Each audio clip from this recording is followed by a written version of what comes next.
नमस्कार दोस्तों, स्वागत करती हूँ आपका अपने इस चैनल में पुण्य व्रत कथाएं में। आज हम दशहरे के पूजन की और उसकी कथा सुनेंगे। बोलो गणेश भगवान की जय। उससे पहले यदि आपने मेरे चैनल को लाइक शेयर सब्सक्राइब नहीं किया है तो प्लीज कर दीजिए और बेल बटन को भी प्लीज प्रेस कर दीजिए ताकि आने वाला कोई भी नोटिफिकेशन मिस ना हो सके।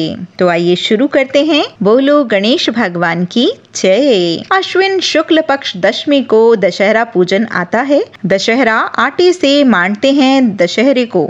आदमी स्त्री बच्चे सब पूजा करते हैं।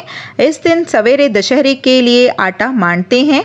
इसके ऊपर 9 गोबर की टिक्की 9 गोबर की ढक्कनदार हांडी बनाकर रखें। फिर दशहरे की जल मौली रौली चावल फल दीपक धूप केला सवा सेर चावल मौली गवारफली गुड़ और दक्षिणा से पूजन करते हैं। एक हांडी में रुपया दूसरे में रोली चावल चढ़ाकर ढक्कन बंद कर दें, परिक्रमा दें। पूजन करने के बाद हांडी में से रुपया निकाल कर अलमारी में रख दें। आदमी लोग बही खातों में सतिया बनाकर उस पर जल फूल रौली चावल चढ़ाकर पूजा करें। नीलकंठ भगवान का दर्शन करें। हलवा पूड़ी की रसोई बनाएं। ब्राह्मण जमाएं। श्री रामचंद्र जी का पूजन करें। और इनकी कथा इस प्रकार है। एक बार पार्वती जी ने पूछा कि लोगों में जो दशहरे का त्योहार प्रचलित है इसका क्या फल है। शिव जी ने बताया कि अश्विन शुक्ल दशमी का सायंकाल में तारा उदय होने के समय विजय नामक काल होता है जो सब इच्छाओं को पूरा करने वाला होता है। शत्रु पर विजय प्राप्त करने के लिए राजा को इस समय प्रस्थान करना चाहिए। इस दिन यदि श्रावण नक्षत्र का योग हो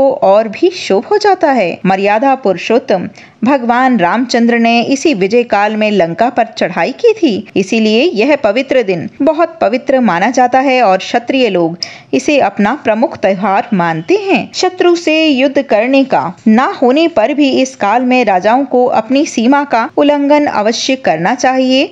अपने दल बल को सुसज्जित करके पूर्व दिशा में जाकर शमी वृक्ष का पूजन करना चाहिए। पूजन करने वाले शमी के सामने खड़े होकर इस प्रकार ध्यान करें कि हे शमी, तो सब पापों का नाश करने वाला है और शत्रुओं को भी पराजय देने वाला है। तूने अर्जुन का धनुष धारण किया और श्री रामचंद्र जी से प्रिय वाणी कही। पार्वती जी बोली, शमी वृक्ष ने अर्जुन का धनुष कब और किस प्रकार धारण किया था तथा श्री रामचंद्र जी से कब और कैसे प्रिय वाणी कही थी, सो कृपा करके मुझसे कहिए। शिव जी ने कहा कि दुर्योधन ने पांडवों को जुए में हराकर इस शर्त पर वनवास दिया था कि वे 12 वर्षों तक प्रकट रूप से वन में जहाँ चाहे फिरें, किंतु 1 वर्ष तक बिल्कुल अज्ञातवास में रहे। यदि इस वर्ष में उन्हें कोई पहचान लेगा तो उन्हें 12 वर्ष और वनवास भोगना पड़ेगा। इस अज्ञातवास के समय अर्जुन अपना धनुष बाण एक शमी वृक्ष पर रखकर राजा विराट के यहाँ भृनला के वेश में रहता था। विराट के पुत्र कुमार ने गौ की रक्षा के लिए अर्जुन को अपने साथ लिया और अर्जुन ने शमी के वृक्ष पर से अपने हथियार उठाकर शत्रुओं पर विजय प्राप्त की। विजय दशमी के दिन श्री रामचंद्र जी ने लंका पर चढ़ाई करने के लिए प्रस्थान के समय शमी वृक्ष की ही पूजा की थी।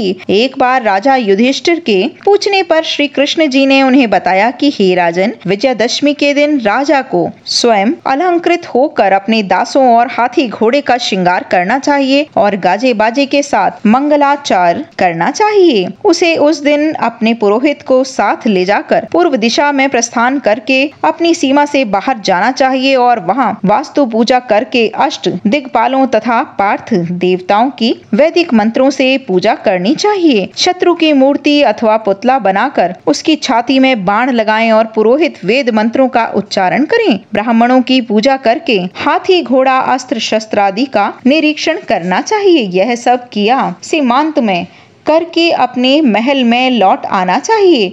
जो राजा इस विधि से विजयादशमी की पूजा करते हैं वे सदा अपने शत्रुओं पर विजय प्राप्त करते हैं। बोलो श्री रामचंद्र भगवान की जय।